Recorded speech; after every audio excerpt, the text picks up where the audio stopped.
What's up mga solid pups? Ito po ang first episode ng ating voice-over motorcycle review.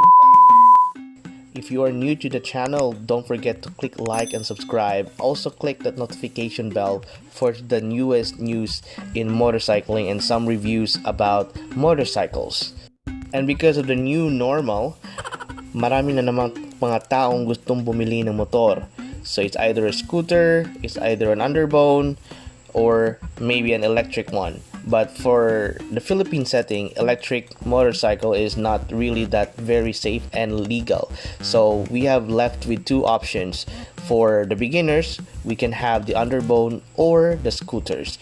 Now, when we talk about scooters, one brand comes to our mind, that is the Yamaha Motorcycle Philippines. And in this vlog, we are going to have the 5 reasons why people should buy one of its model, the Mio Soul SOULi125. Para sa mga taong hindi nakakaalam, ako po ay isang proud na nagmamay-ari ng isang napakaganda at napakatibay at maaasahang Mio Soul SOULi125 for around 1 year and a half. So that's really a long time with that motorbike, and I can say that everything is really nice. With the looks, with the engine, with the body, with the fuel consumption, and the price. Now I think I already mentioned the things that people who want to buy Mio Soul should look into. Then we will look deeper and deeper to each reason. Okay, starting with the first one. Let's start off with the looks. So, di ba, pag gusto natin bumili ng isang bagay, tinitingnan muna natin ito sa panlabas na anyo. So, yan din dapat ang ating gawin pag pumipili tayo ng motor. At yung Mio Soul natin is one of the motorcycles with really aggressive looks. So, sa harap pa lang, napaka-aggressive na ng kanyang headlight at medyo edgy yung kanyang front cowling. Of course, I can say that para siyang Baby Aerox 155cc. And, by the way, kasi tayong mga Pilipino mahilig mag-customize ng ating mga motor, napakadaling i-customize ng ating Mio Soul 125cc. And maraming accessories ang nakahanap sa marketplace o sa mga suking motor shops natin. Other part of the looks is the wider tires. Di tulad ng ibang scooter, itong Mio Soul natin is already equipped with a bigger and wider tire. So sa front is 80/80 by 14 inches rims, and sa rear is 100 by 70 by 14 inches rims. And of course, the wider the tires is, the better the grip, diba? So pag malapad, mas madali i-banking, diba? Now, since Mio Soul has two versions, the one with S and the one without S, so I would just talk as a whole yung kanyang body. So the first one is the graphics. So the graphic is very aggressive, very modern, I must say. Tapos may 3D emblem siya for Mio Soul IS.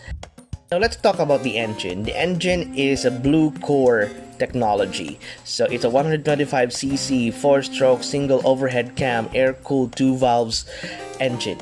Wow, dami nun, di ba?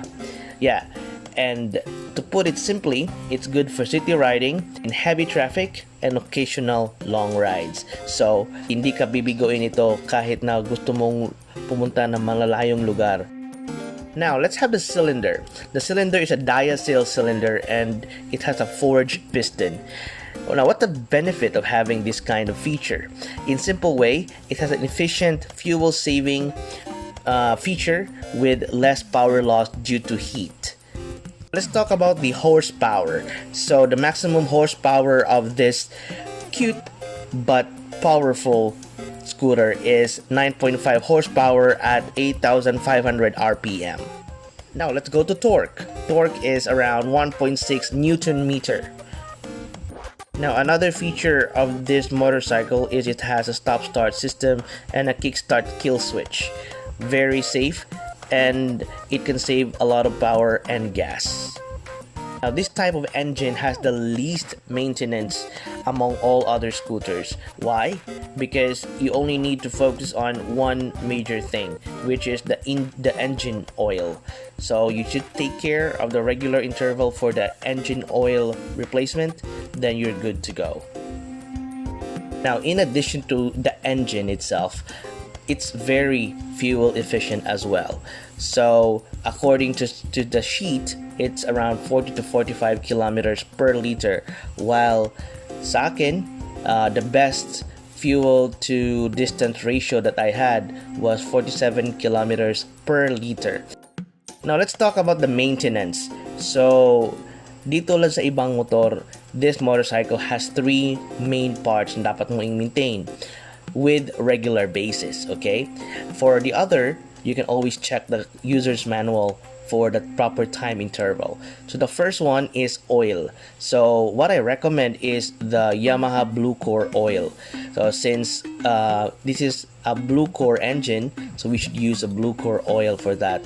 And I can say that medyo maganda yung kanyang takbo kapag naka Blue Core kesa yung aftermarket na mga oil dyan. But anyway, that is your own preference as long as it's a synthetic one.